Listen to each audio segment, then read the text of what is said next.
Hi everybody, I'm Paul Gunderson. I'm here to try to update you all on what's been going on since we last met, and I also want to give you my assessment of what has transpired over all these months. My part of this presentation will take about 15 minutes, and we got some other stuff, but probably only 45 minutes, an hour max. Please hold any comments or questions or tomatoes till I'm done. But generally speaking, I think that most members of school boards and their representatives are well-meaning individuals who really are just trying to improve the lives of children, often their own. But when the need arises, I think it's got to be a frustrating, difficult challenge for them to try to pass a bond proposal. It's, first of all, hard to assemble audiences. Not everybody reads the local paper, and I think you find that some people always vote yes, often those with people and kids in school, and some people always vote no. And dealing with that group that always votes no kind of leads, in my view, to a kind of cynicism amongst board members and their representatives. They feel like nobody knows how hard we work and how much time we put in, and you people won't even listen. And I think that's frustrating for them. So in their zeal to get across the line and accomplish their goal of doing what's best for kids in their mind, there's a temptation and a tendency to kind of want to manage voters and sell their message rather than simply convey accurate and complete information. Because in their view, the ends justify the means. But that's annoying. Being managed is more than annoying. It's insulting, it's infuriating to those who carefully consider issues and those thoughtful voters who attend forums and read articles and just want factual information on which to base their vote. And it's a vote on whether or not to self-impose a tax increase. To me, this Jefferson portion of the bond issue is a perfect example of being managed. And as you know, prior to the vote, there was such an emphasis on green space, park, recreation hub, practice fields, walking path, tennis courts, pickleball courts, playground, botanical education area, trailhead, and more. But it all started in September of 2019 at the public forum when, after offering cookies and water, when speaking about the Jefferson aspect of the bond issue, Mr. Stoneman stated, he said, "Hear me. There's a commitment for the school district to maintain that property down there. There's a playground down there, a parking lot," and on for several minutes about green space. Commitment. Commitment is a strong word. It's a pledge. It's an obligation. It's something that requires, in my view, a retraction to undo. And getting ready for tonight, I began compiling a list of stuff, information from videos and articles and summaries from forums that speak exclusively about green space and parks to present to you. But it was too much. It was pages that would have bored you to tears. And to me, the only important evidence of all that emphasis is the outcome. In that after being informed of their plans by the Board of Education and the superintendent, who's an educator, we seem to have all gotten it wrong. We thought it was going to be a park or a green space, and it's not. The gentleman, those of you that attended the Jefferson Forum, there was a guy who stood up in the back, and he said it best. He pointed a finger at that easel, which was way down in the front, and he stood up and yelled, "I voted for that." And you know, it's just that simple to me. So how is it possible for so many people to get it wrong? Well, aside from dollar amounts, the only information on the ballot proposal is very general. It's devoid of specifics. You remember being in the booth. It doesn't really say much, so you better know before you go in there. It speaks only of furnishing and refurnishing, equipping and re-equipping, but not what and not where. So it's the duty of the board and its superintendent to inform us about these details. They're the ones that know. And if development of residential property was ever an actual consideration, it should have been stressed and discussed in detail and not relegated to a late bullet point technicality like the fine print in a contract released long after many had already made up their minds. So there was a failure. Yet there is no acknowledgement of responsibility and no acceptance of blame for this failure. Instead, quite the opposite. There is a claim of transparency, thereby projecting blame on all of us for not having figured it out. Also, at that Jefferson Forum last May, a large gathering of people expressed their feelings individually and clearly. And I say individually because no one knew who was going to be there or what views would be expressed. We were there to find out because we were denied a survey. People were polite, but they were strong and assertive in their opposition to the superintendent's message. And yet afterward, the superintendent characterized that meeting in writing as more informational, where the attendees were updated on the progress of the plan and ideas were exchanged. I think he missed the outrage. In my opinion, no one could unintentionally misread a situation so badly. So for me, that bland reaction was like a watershed moment when it became apparent to me that there would never be any acknowledgement of merit in any aspect of our position. And there hasn't. So this was the beginning of what I call the noticed but ignored phase of this ordeal, which we are still in. Since that time, we have tried in vain to influence anyone on the board. And we've done a lot, but accomplished little. Some of the things we have done is we've maintained a presence at nearly every MAPS board meeting. We've personally lobbied board members unsuccessfully. We've asked to meet with the school board and the superintendent, were denied.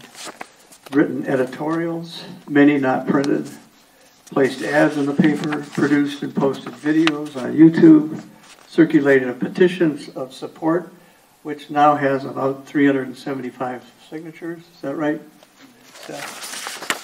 We've compiled a list of email addresses of supporters for contact. We've printed and distributed yard signs, hard to miss. Dan Lasky appealed to the board in person, offering collaboration and was politely denied. We've submitted a grant inquiry to the Manistee County Community Foundation, but were denied, understandably, because there's a requirement that we own, lease, or somehow control the property. Go figure. We are working on a website to facilitate contributions. And probably most importantly, we've applied for and obtained a 501c3 status. And that entity is called the Jefferson Community Park Committee. We elected officers and directors. But as you may have gathered from recent developments, our efforts have been largely ignored. Furthermore, there have been no more meetings of the Neighborhood Advisory Committee for a year and a day now. So that platform for expressing opinions and asking hard questions has vanished. Apparently they consider themselves advised, or more likely, in my view, were never actually that interested. One gets more of that managed feeling when questions are deflected with platitudes like, oh, nothing's set in stone. No decisions have been made yet. Remember, that building is operational until 2025, so we have lots of time. But the tone has always suggested otherwise, that actually everything has been decided, is set in stone, and here it is, only 2023. So, about January 24th, MAPS issued a request for proposal in developers' parlance, RFP, to develop that property, which is 5.15 acres, once the building is demolished.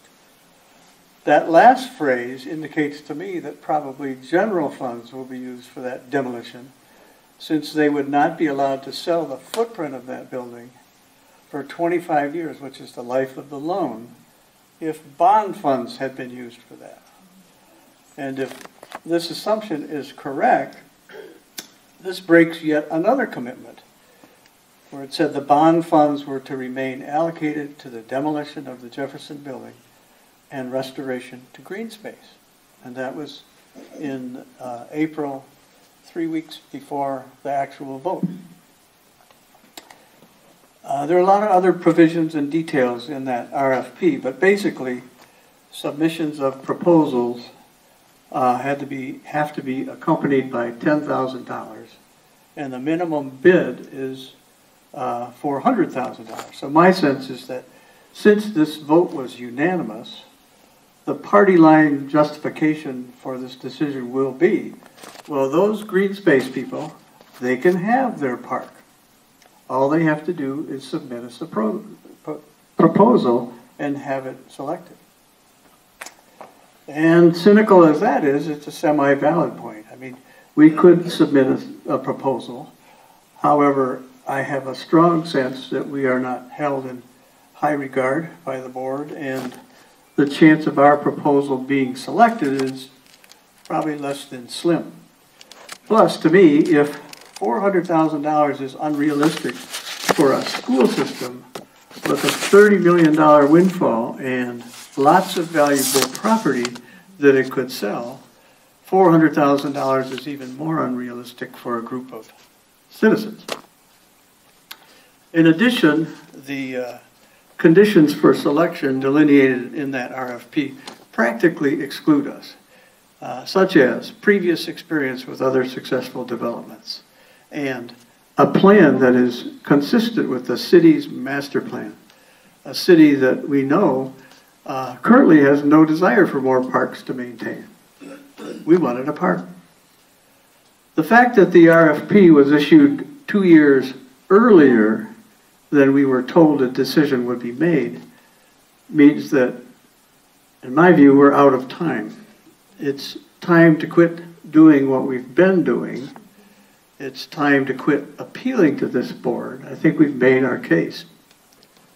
To me, this is very sad. It's discouraging, it's maddening, it's disappointing. It undermines my faith in local government. So rather than submitting a proposal that we would almost certainly have rejected if read, and having exhausted all other avenues that we can think of, we decided it's time to find out the answers to a couple important questions. One is, were we in fact misled?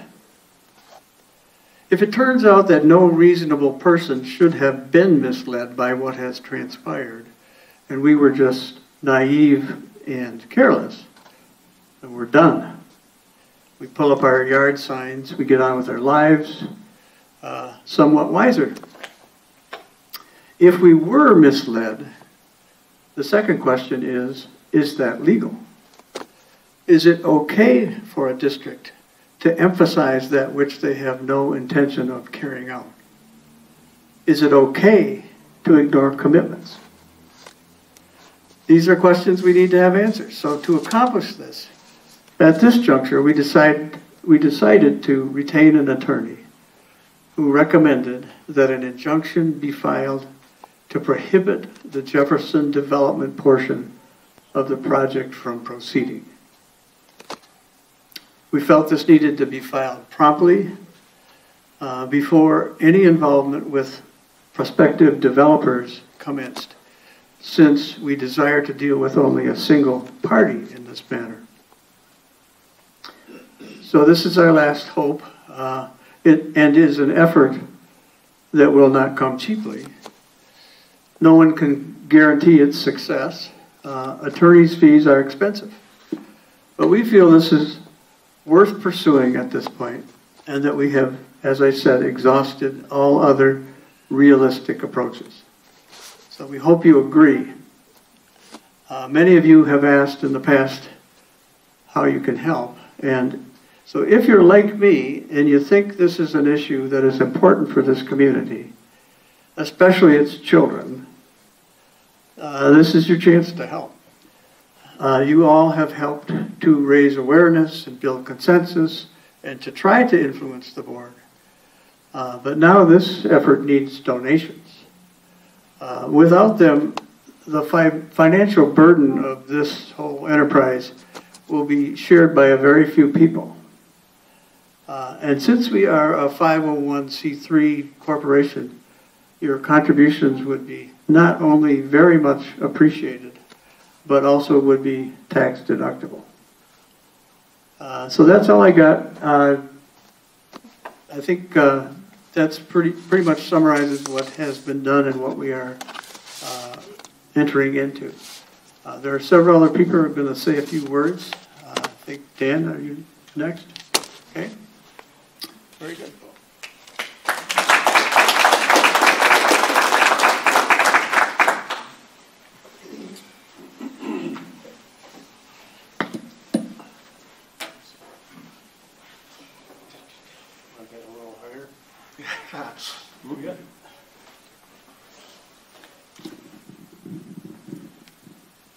Thank you, John.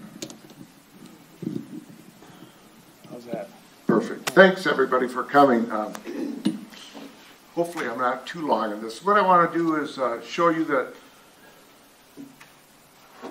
I'm going to show you, I hope, some of the financial highlights of the Manistee Area Public Schools maps, introduce you to the Michigan Department of Treasury preliminary qualification that they submitted. There's the disposition requirements of property owned by MAPS, and show you the Jefferson 1 501c3 status update. This is the first page of the audit report from the Manistee, the city schools. It was ended June 30th, 22. The link down below shows that it's at chipleads.org. And you can, if anyone wants that, I can give it to you. One thing I want to say, everything that I put in this presentation, I copied either from a website or from a document that we got from someone. Revenues last year were $22,727,212. They exceeded expenses of $17,242,213, leading to an increase in net position of $5,485,000 during the year. This next item is called the Financial Transparency Dashboard, and this is on a website you can get to, and I can give you that website. It'll show up better on the next slide. But what I did is copied and pasted just some certain line items and put those into this screen. One is our fund balance. Manistee had a fund balance back in 2018 of $2,896,663, and currently has a fund balance of $5,721,655. So the school district's very healthy. Their cash on hand, their days of operations that they can operate, and this is right off their website, is 105.91 days. And their fund balance of percent of revenue is 30.58%. The next, I picked another school. I picked Ludington just to do that, just to show a comparison. Their fund balance Now, one thing I want to say, Manistee has about 1,253 students or something like that, and Ludington has about 2,200 students. Fund balance back in 17 was $1,608,000, and it's $1,602,803 right now. So Manistee has about $4 million more in their fund balance than Ludington does. The days of cash on hand, 27.06. You'll see that under the 2021 number. And their fund balance as a percent of revenue is 6.57% versus our 30%. Just information. Now I'd like to share with you the preliminary qualification. Up in the top, you'll see an area right here, Michigan Department of Treasury. This form has to be filed with the Michigan Department of Treasury before you can get a bond. And this is the application for preliminary qualification of bonds. And this is copied out of that. It's a $30,855,000 application. In that proposal, there were 4 projects, 1, 2, 3, and 4, for the various schools, and they are different dollar amounts. This is project number 4, which happens to be Jefferson School. As you'll see, there's a detail of various expenses that they're going to allocate to this project. There are, and down below, you'll see some architectural fees and contract management fees. All these are important, and there probably are valid fees in the proposal. That was $270. The bond was $30,855,000. That's our project, what we're talking about, Jefferson, amounted to 1.28% of this project. 1 cent on a dollar. This is a picture of the school that was in Project 4 in the preliminary qualification. And this is the picture that they proposed to us in their marketing. Disposition requirements of property owned by MAPS. While we were doing our analysis or looking at things, we understood that MAPS have quite a bit of property. And first thing I did, or we did, is go through and we found the policy manual for property dispositions online. And the Board of Education believes that the efficient administration of the district requires the disposition of property and goods no longer necessary for the maintenance of the educational program of the operation of the school district. The superintendent shall direct the periodic review of all district property and authorize the disposition by sale, donation, trade, or discard of any property not required for school purposes at fair market value in accordance with the provisions of this policy and Policy 7310, disposition of surplus property. Looked at the equalization department and found that MAPS owns the following properties. Here's an example of one. Right here is a 40-acre parcel. You see this down here at the bottom? This is a 40-acre parcel at the end of Canfield Lake Road and Price Road. This is Price Road, and this is Maple Road. This is a heavily wooded property. That's one of their properties. The next property that they own is another 40-acre property just south of the one I just showed you, right here. This is what's it called? Critter Lane? Critter Lane and Maple, right here, and this is a 40-acre piece of property. Also over at Madison School, they have about 30 acres of property. And what I did, is I pulled out if we left 5 acres for the school, there's over 21.21 acres that could be disposed of, and another 4.31 over here. They have 105 acres of raw land, some with standing timber that could be disposed of according to their own policy, the policy manual, plus at least 4 lots inside the city of Manistee. Some of you may know where they're at, like one right across from Jefferson, which is next to the principal. There's a number of properties in town. Jefferson is approximately 5 acres. This is a very small percentage of the vacant land map zones. Now the update on the 501c3. Paul covered it pretty darn well. On July 14th, we filed articles of incorporation with the state of Michigan to form a corporation. The name of the corporation is Jefferson Community Park Committee, Inc. Soon after the formation of the corporation, an application was filed with the Internal Revenue Service so that it would be recognized as a nonprofit corporation, also known as a 501c3 corporation. Within that application and the response that we gave to the IRS, I'd like to read this. Our intent is to be the vehicle to ensure the promises made to our community to make this a community park are realized. We hope to receive title to an approximate 5-acre parcel of land that is now currently owned by the Manistee Public Schools.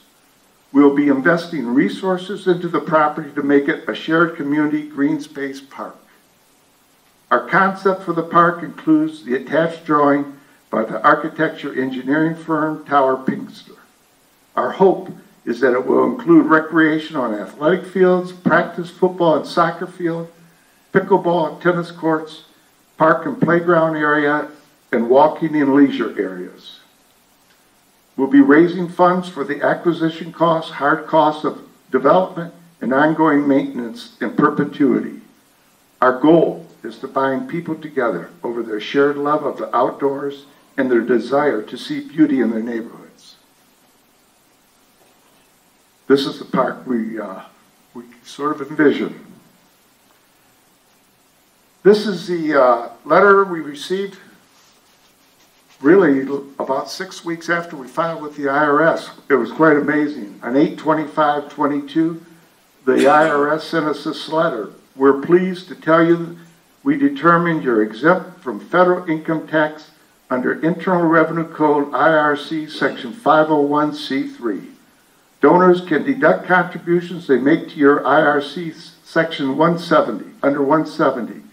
You're also qualified to receive tax-deductible bequests, devices, transfers, or gifts under Section 2055, 2106, or 2522. This letter could help resolve questions of your exempt status. Please keep them for your records. Organizations exempt under IRC Section 501c3 are further classified as either public charities or private foundations. We determined you're a public charity under the IRC section listed at the top of this letter.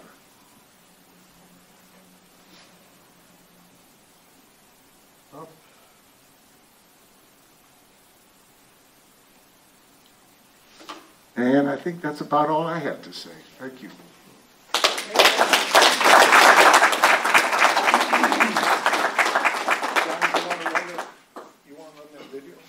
I thought we were going to run the video. Okay.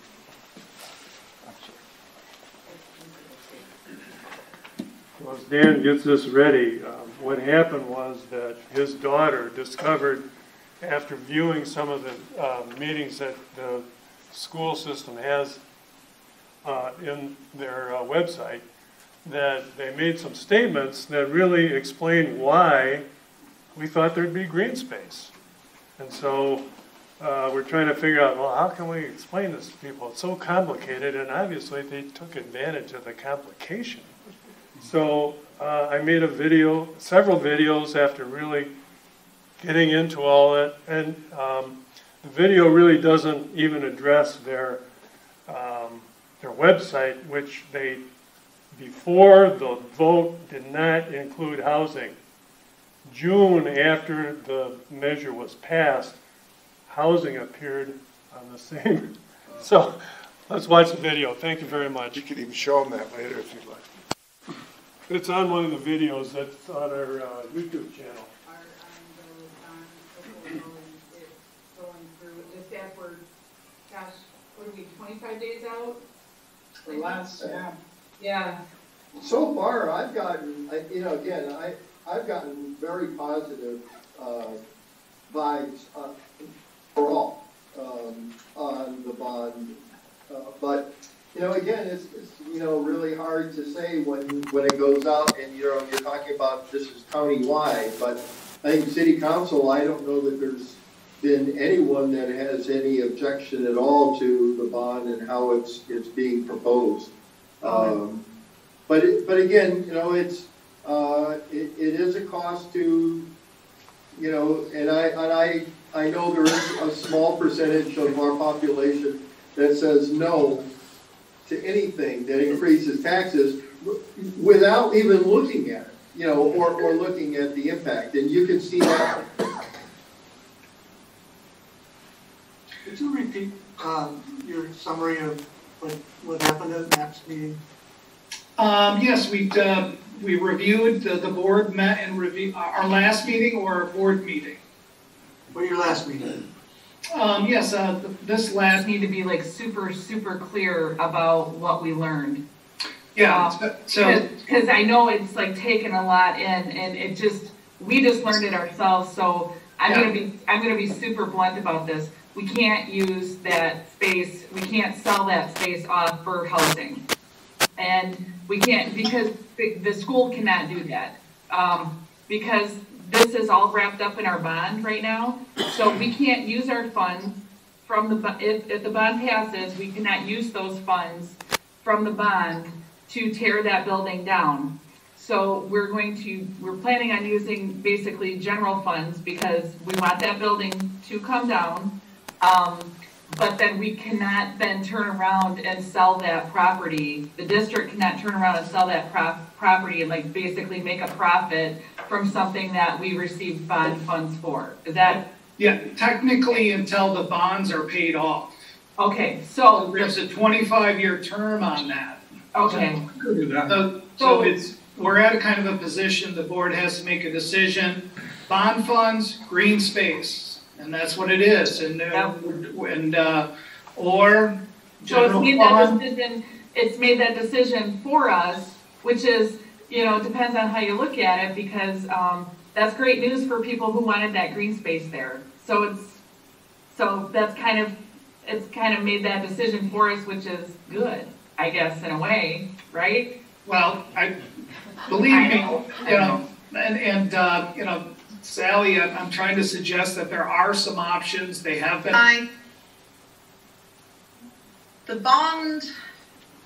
In the bond proposal, it's taking down the Jefferson building, and sort of like leveling it and making it tidy. It is, what else is in the bond proposal for the Jefferson? That's basically it, making it tidy, making it a green space, a blank slate. The parking lot will be there, the playground. I'm understanding. Yep.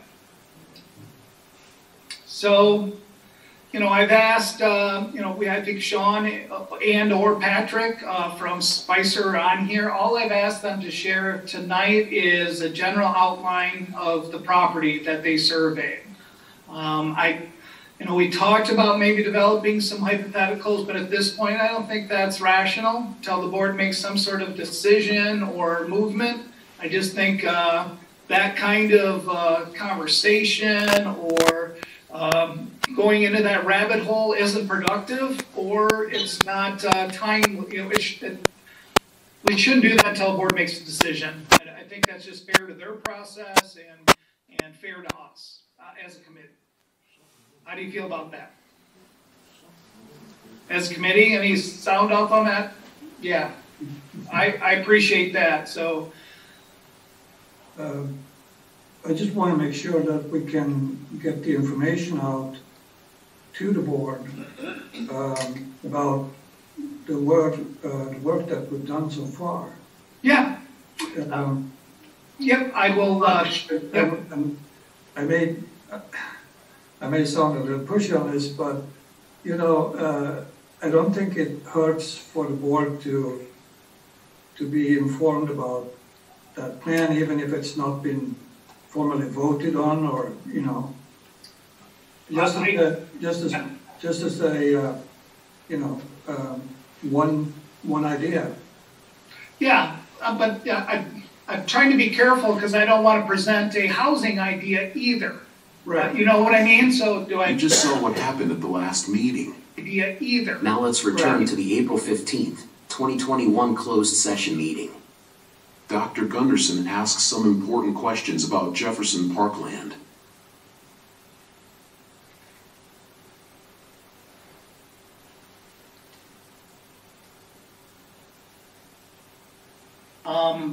That Spicer has requested to be done. So we haven't even received the title work yet for the property. But no other work has been done by Spicer at this point. Okay, thank you. Mm-hmm. So any other questions related to where we are right now?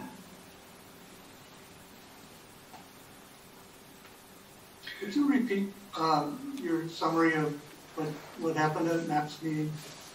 Yes, we reviewed, the board met and reviewed our last meeting or our board meeting. Or your last meeting? Yes, this last committee meeting, we shared the information, I shared the information related to what we received from our attorney related to the usability of the property once bond funds are spent on a site. And therefore, if bond monies are spent on a site, the eligibility for development or sale of that property where bond funds were used, that would not be allowed. Right. Yep. So a board meeting after that communication and that development, the board met and the attorney joined the board for that meeting just to clarify, ask questions. And the board came to a determination, yes, we'd like to continue with the plan as presented, using bond funds to take that building down. And but the clarification related to, you know, it doesn't encompass all the property where bond funds were not used, only that building, the site that was taken down and taken away. So just a specific footprint of the building? Yes. What options do you have for the rest of the property then? Well, I think some of the options that we continue to talk about are options. I think it's important for the district to have an understanding what personal green space they need for the district moving forward related to fields. As you know, the Kennedy project encompasses the practice field, the old high school field there. And I'm not certain we have a full understanding of our needs for green space. So bond passes, we start putting things out for bid, and we, in that time, evaluate what our current and potential future needs are for green space. In the meantime, we will, when the building does come down, we would cut, maintain, and landscape the area so it's suitable to the neighborhood. But in the meantime, we'll, like I said, I think the board needs to evaluate its current and future needs for green space. Brenda, I haven't really said that out loud, but I mean, Teresa, what do you think about that idea? Yeah, that I think, at the board meeting, I hope that I conveyed that this committee that's been meeting for a while now has been wanting to use that space for the benefit of everybody in the district, and not just our neighborhood. We wanted that it's everybody working together to benefit the entire district and the entire community. So I think that it's I think the board was impressed with how many options we had looked at and explored. And there's still a lot that needs to be determined. But we wanted to make sure that I know we keep saying when the bond passes, and I think that's great to be so optimistic, but the big chunk of this project is at Kennedy, of that 30 million that we're asking for, and so we want to really make sure that we've got our focus on getting that bond to pass, because otherwise it's just it's just a moot point right now. So we'd be so optimistic, but the big chunk of this project is at Kennedy, of that 30 million that we're asking for, and so we want to really make sure that we've got our focus on getting that bond to pass, because otherwise it's just it's just a moot point right now. So it's just a moot point right now. So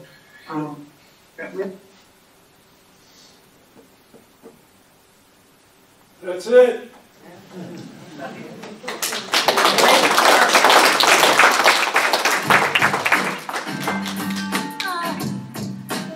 Are you surprised that Rolling Spring Down is one of America's most popular... Shut her down. That was a lie. there you go. Right. Okay. Who's up? Bob? Dan, do you have any ballpark figure on the attorney costs? Can you, hey Bob, just, That's okay. no. You just said, what do you think the attorney fees would be? Bob's question is, what do we think the attorney fees will be? A lot. You know, but we look sort of at attorney fees as the cost of acquisition at this point. Part of it's a big cost of acquisition. Out of $30 million, and we gave them what they wanted, we gave them the money. They already have the money. You've already paid. Yeah, they already have the money. We gave it to them. Now we just want them to do their part of the deal, which is give us the green space that they promised us. And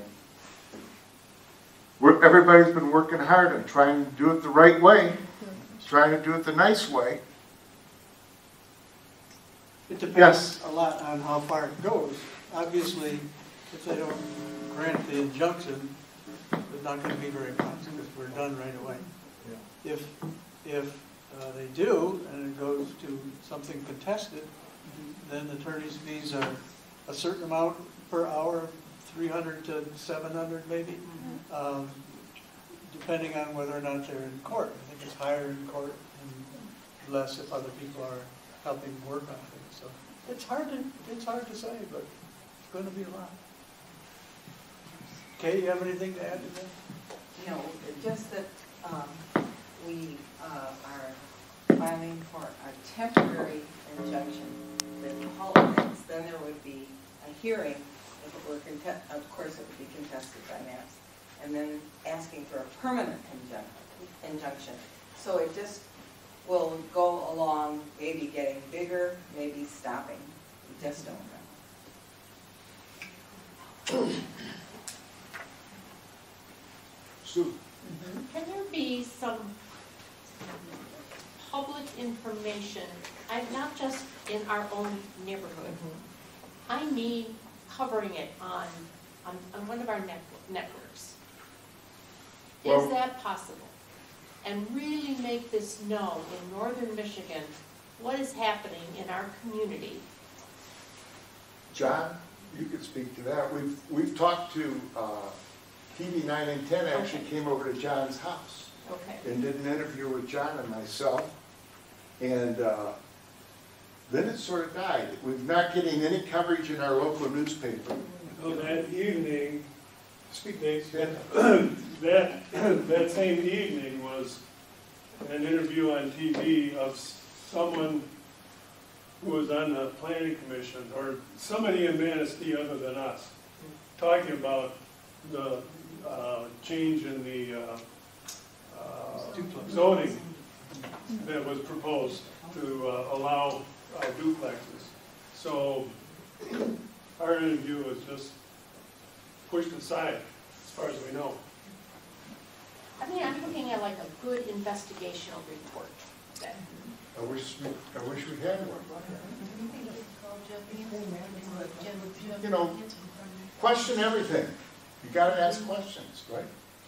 I think the thing though is get these YouTubes out to people. We have a YouTube channel and it's very simple to tell people how to access it. It's very simple. Jefferson Park Manistee. All you have to do is Google it. And there will be several different sites that will be ahead of ours. It might be at the top, I don't know. But pass that on. I mean, I still get upset when I see that one that I just made. And the reason why I made that one was because Paul had said something about commitment. And so I went back into the videos and I made that one that we just saw. But the other ones are very short, and some of them I'm being kind of a jerk because, I mean, to see Stillman sit there and say, it's just green space, it's just green space. Oh, jeez. Anyway, so if we can get that YouTube out, and then if anybody's got any ideas, yeah, we'd like to hear it. I just wanted to ask, there was a meeting at the city council, and I don't know if anybody knows that part of this group attended that meeting to try and convince them not to have that zoning changed. Do you have, either one of you have information that you can share with the group here on that? Well, I attended that meeting. I think many people in this room did, and the planning commission voted to turn down that R2 amendment, as I saw. Now it has to go to city council, am I correct? Well, I was just going to say, I was at that meeting too, and I'm a little confused on that, because when you go to city council, they say, oh, let's pass it and leave it up to the planning commission. Then you go to the planning commission, and they deny it, but that gal who said she wanted to get Manistee on the fast track for everything, she said at the end of that meeting, well, now it'll go back to city council. So I'm sorry, I'm a little confused on that. I think what they want to do is just keep doing it until they get what they want. I mean, that's my opinion.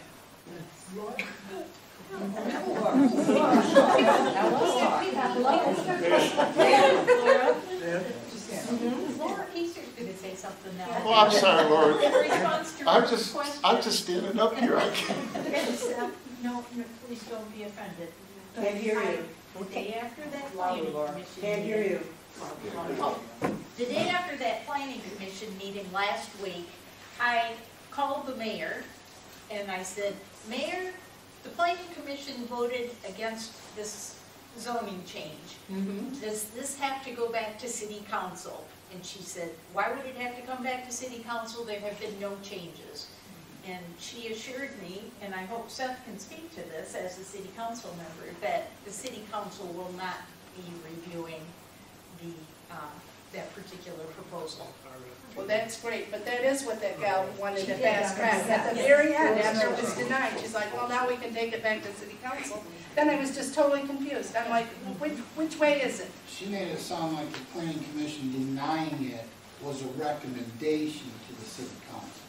Not the final say on it is the way I took it. Well, but if you're saying the mayor said they're not gonna consider it, good luck.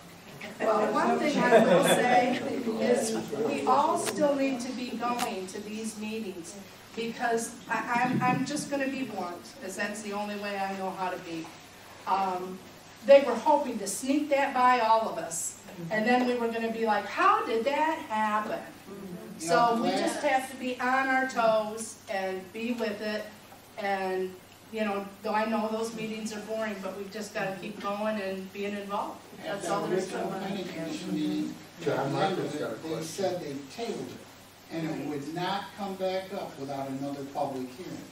Well, they put it on the agenda anyways for the next planning commission meeting, and that's where they took the vote for it. Yeah, well, I thought Seth had indicated they needed to do that to be in compliance compliance with Robert's Rules of Orders. Yeah, Order, whether if they you table something, subscribe to it has that. to be brought up at the next meeting and voted either to be passed or denied. But I would encourage people to reach out to their council members. You know, several people when they ran for election, that their districts directly contain Jefferson and impact Jefferson, so they would listen to the people that elected them. So I would very encourage everybody to reach out, let them know your opinion, let them know where you stand, because there seems to be a lot of miscommunication. I think that came up at the Planning Commission meeting. We continue to hear that housing is a need, and nobody in this group and nobody I think in this room is probably saying housing is not a concern. That is a national issue.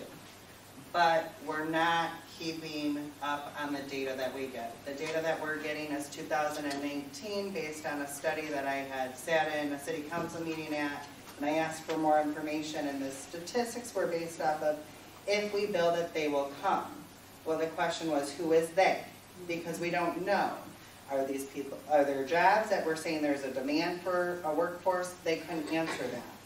So we have since several projects that have passed, not necessarily in the city of Manistee, but by their township. We're talking about the old Kennedy School.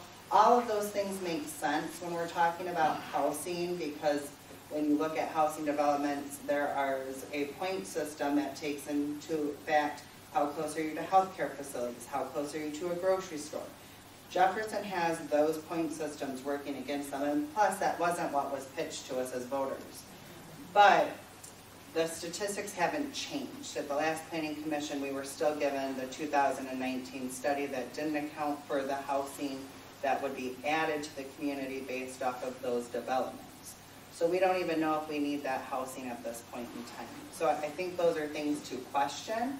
I will tell you that when people reach out to me as a council member, I ask those questions and I pass it along. But the continuous message that I'm hearing is I'm the only person, and that it seems to be personal because nobody else in the community has a concern. So I would encourage you to include every council member on your emails so that we're all getting the same information and we all see that. I think it goes back to just being transparent. I will tell you, I think everybody in this group, nobody's against education. I have many degrees in education, so I'm a big proponent of public ed. It's a little disheartening that when you go to school board meetings and you ask questions, and I get this, the Michigan School Board Association trains that school board not to answer your questions in a public meeting. I understand that, but you do not get follow-up.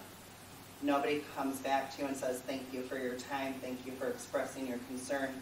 Those individuals are elected officials as well. They're 6-year terms. That's huge. City councils too, but we'll elect somebody to our school board for 6 years. And there is an accountability factor there. And I think we have to continue to question that. We have a superintendent that needs to be held accountable. When you watch those videos and promises are made or comments are made, and now the plan has changed and we have not been informed or given a right to disagree politely and find a common solution. Again, this group's main goal was let's work together. It wasn't just give us the park. We've offered to mow the property, we've offered to help maintain it, we've offered to help develop it. The door's been shut in our face every time. We've asked for information. I will tell you that the amounts that were quoted to us was astronomical. Thousands upon thousands of dollars for public documents, for FOIA requests that were filled out. So we had to weigh those options on whether we even wanted it, because when you FOIA request things, there's no guarantee that you're going to get the information you're seeking. So I think, again, we need to go back to the school board meetings, and I would encourage people to reach out. I mean, those videos are pretty damaging when people are sitting there making comments, and now the common message we hear, and again, I think we all can understand that, basic economics, right? Building costs have went up, things have went up, we're paying more at the grocery store, all of us, for groceries and things. So we get that the cost has changed, but you made a promise. I'm not saying I think any of us would feel differently, but it might be a little bit harder to swallow this pill if they were in financial ruin, or it would put the children's education on the line if they had no money to provide the park. But when you look at that fund balance and you look at the equity that they have, I can tell you that comparably to other schools in this area and within the northern Michigan region, it's significant. So I don't think this is an issue if we don't have money. And the plans have changed drastically on what we were told we were getting from even the Kennedy project. That format was all going to change, walls were going to, they're pretty much keeping the same structure. But when we look at the articles and what they tell us a new roof was approved, but they don't tell you what the bid was or who got that. Those monies are not staying local. And then there's no guarantee on the warranties on those. So it leads you to question what is the real motive and what are we doing with that money. I don't know at the end of the day that it's truly what we all thought we were going to get by passing that bond. And again, we were all about education and putting kids first. I'm hearing conversations from staff that they're even questioning that. What are we getting at the end? Most recent, from what I'm hearing and believed to be true from several staff members, the Madison building will just be administrative offices. Well, they just remodeled that. If you're financially concerned, you would put off your administrative offices. I mean, I'd be willing to work out of a basement if it meant putting kids first. But that's not where we're at. And then you hear staff members saying that they're being told, just wait till we move into new buildings and we'll get all new furniture. Maybe you go without the furniture. You know, if we were all building a house, you know, there's things you might want and things that you might need. You go with your needs if you're under that financial constraint. You wouldn't go with your wants. So I guess at the end of the day, I get they might have to give something up, but personally I don't believe that you should take back what you promised taxpayers to get the millage passed. I mean, the ends doesn't justify the means in this case to me. But I do believe that it's more than just the school. I think we need to include our county and city representatives on this. They have influence as well. So. Margot? I have two questions. One in relation to the zoning and the planning commission.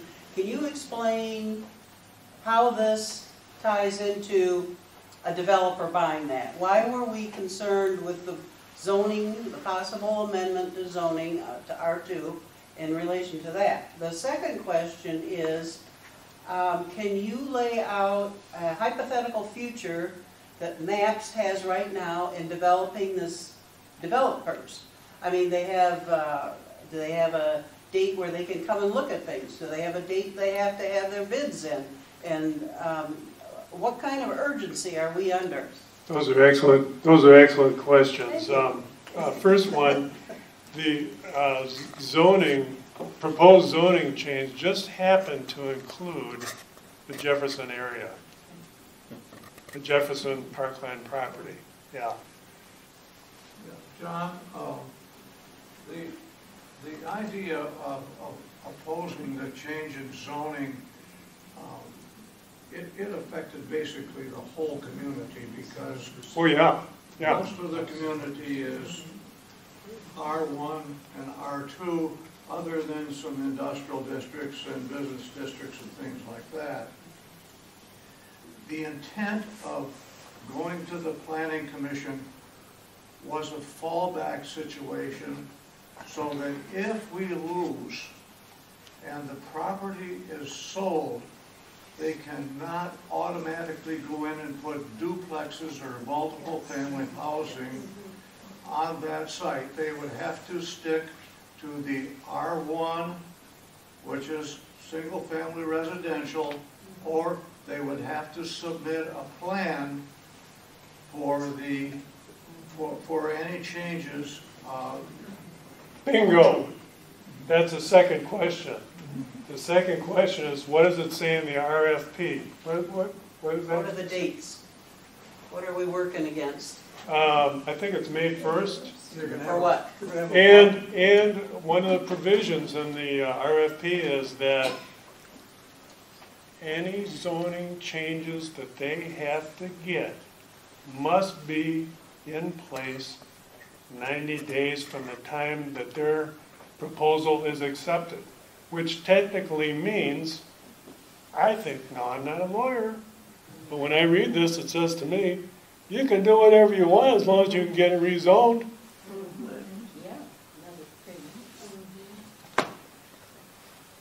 Thank you, everybody. And,